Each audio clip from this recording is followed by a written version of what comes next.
In the 90s, the Ford F-150 was the best-selling truck in America for years.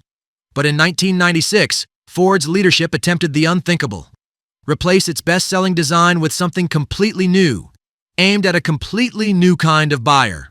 This is a story of how Ford made one of the biggest gambles in their company's history, and in doing so, changed the truck world forever. It all began in 1989 inside Ford's design studios. And there was one designer ready to push the boundaries.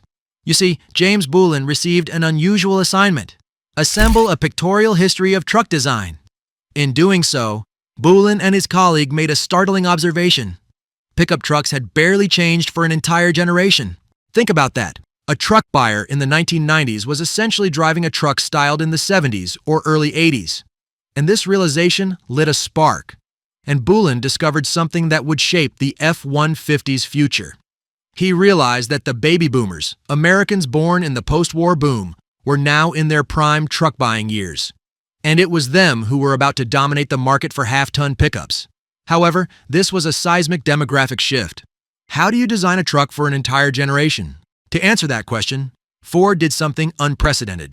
It put aside the usual playbook of copying rivals and instead focused obsessively on what its target customers wanted. Some designers thought, why not give the F-150 a muscular, big rig look, which was similar to what rival Dodge did with the 1994 Ram. But Bulan's research suggested that would be a huge mistake for Ford's audience. Boomers weren't asking for a brutish semi-truck for the suburbs. Quite the opposite. They admired the sleeker, more compact designs coming out of Japan. And while they did value strength, they desired refined strength, like an athlete who is fit and trim rather than just bulky. And so, Ford's design team threw out the big rig playbook. They set out to make a truck that looked powerful, but sleek and slim at the same time. This was a 180-degree turn from the past. The new F-150 would be aerodynamic and friendly in appearance. Skeptics inside Ford even nicknamed it the Jellybean truck for its smooth, rounded shape. But that nickname would soon go from joke to legend, because Ford's designers translated these ideas into concrete changes. It all starts with a narrower, longer cab. By narrowing the cabin by about 2 inches, this gave the truck a more streamlined profile. And it was this stretch which created what one newspaper called a magical space behind the seats, a handy storage area that hadn't existed before. But that wasn't all. The sleeker aerodynamics was evident in the windshield, which was more steeply angled back. These changes not only made the truck look less brick-like, they improved visibility and aerodynamics. To top it off, it had a softened grille that was a dramatic break from Ford's squared-off past. But Ford ran into a big problem. How do you keep the truck looking tough even with a slimmer body? To tackle this, Ford came up with a smart idea. Why not have larger wheels fitted? This gave the F-150 a confident, commanding stance despite the more car-like curves. But that wasn't the only smart thing they did. Acknowledging that many boomers would use this truck for family and everyday life, Ford added a third door on extended cab versions. This third door, a first for Ford pickups, was located on the passenger side to make it easier for kids or passengers to climb in. Ford was now cementing its role as a family hauler. But we mustn't forget about the interior. You see, Ford made sure the inside was made more car-like and comfortable, with features and styling cues to appeal to someone who might be upgrading from a sedan rather than an old farm truck. In essence, it felt more like a cockpit than a Spartan truck cab. All these features are great and all, but there was still one thing everyone was forgetting. Revolutionizing an icon is never easy. Inside Ford, debates raged. Top executives knew the F-150 was their golden goose, so a failed redesign could be disastrous.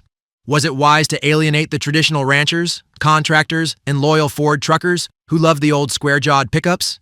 And when it finally arrived, many longtime Ford truck owners hated it, insisting they preferred the tough, squared-off look of the previous generation.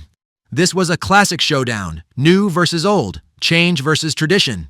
You see, the company historically might listen to the existing loyal customers and play it safe.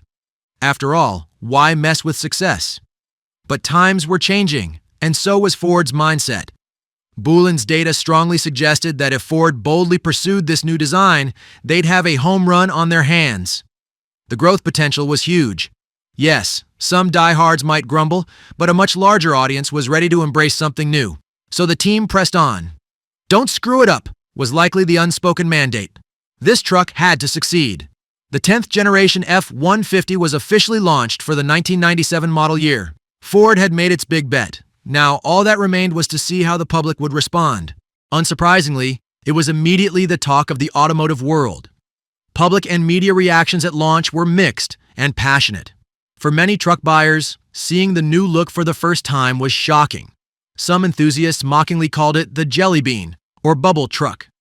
Critics sneered that Ford had gone soft, because these were the folks who wanted a trucker's truck, and to them the new design was a step in the wrong direction. But if some traditionalists were frowning, Ford was smiling, because a whole lot of other customers fell in love at first sight. The media praised Ford's courage. It officially brought pickups into the modern era. But it wasn't just about it looking different. It felt different too. It was quieter, more comfortable, and more refined on the road. Many buyers who never before considered a truck found themselves drawn to this stylish vehicle. It was as if Ford had blended the toughness of a pickup with the slick design of a passenger SUV. And that combo opened new possibilities. The sales numbers told the true story of public reaction. Sales remained sky-high at roughly 746,000. To put that in perspective, the F-Series not only kept its crown as the best-selling truck in the country, it was the best-selling vehicle in America, outselling all cars. Any worries that the radical redesign might hurt sales were quickly laid to rest by these figures. Buyers voted with their wallets, and they voted for the Jellybean. Ford had successfully broadened the F-50's appeal without losing its core base. The 1997 F-150 looked like the future, but debates raged on in parking lots. For every new F-150 owner beaming with pride, there was an old-school truck guy shaking his head. Ford was keenly aware of this, though. In fact, they had a clever strategy to keep everyone happy.